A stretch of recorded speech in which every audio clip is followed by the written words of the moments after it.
So mga par, sa naging bakbakan nga po sa pagitan ng ating pambato na si Mike Magsayo, kalaban si Brian Mercado, kung saan round 1 pa lang ng laban mga idol, pinabagsak agad ni Magsayo itong si Mercado. Makikita talaga natin sa bakbakan mga boss, na ibang hagod talaga ang suntok ng dating Pinoy champion. Napakadiin talaga ng patama ni Magsayo. At yun nga pagdating sa round 2 mga idol, pinabagsak ulit ni Magsayo itong si Mercado. At dito na natapos ang laban. Panalo po si Magsayo via round 2 TKO. At aasahan natin mga boss na mapapalaban ito sa title eliminator sa kanyang next fight.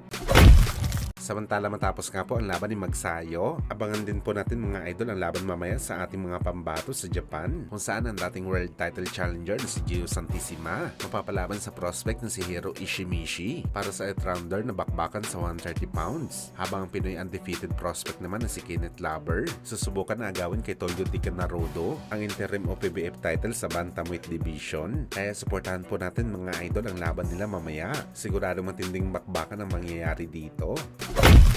Sa kabilang banda naman mga idol, sa naging press con nga po sa pagitan ni Nick Ball at makakalaban nito na si Teji Duhaney para sa kanilang bakbakan na gaganapin sa buwan ng Marso, ay hindi na nga po nagpatumpik-tumpik pa mga idol ang Breton na si Nick Ball at prangka nito na sinabi ng harap-harapan kay Teji Duhaney na wala daw kayang gawin si Duhaney sa kanya sa bakbakan at brutal niya daw ito mga idol ina-knockout. Wala daw kapasidad ng dating super bantamweight champion mga idol para talunin si Nick Ball sa bakbakan nila. Masakit man daw sabihin ang ganitong bagay, pero ito daw talagang katotohanan. Masyadong malambot daw kasi mga idol itong si Teji Duhaney. Napatunayan na daw mga idol na Nick Ball ang ganitong bagay sa naging laban ni Duhaney kina Naoya Inoue, kung saan pinaalam lang daw ng Irish boxer na isa itong quitter matapos umayaw sa kalagitnaan ng laban nito sa Japanese Monster. At ang isang boxer daw mga idol na nag-quit sa bakbakan, mananatiling quitter daw mga idol. Para kay Nick Ball walang pagbabago daw ito sa laban niya kay Duhaney. Aayaw din daw ito sa bakbakan, bagamat kaagad naman nagrebat si Teji Duhaney dito mga idol. Sa matitinding banat sa kanya ni Nick Malibog Ball,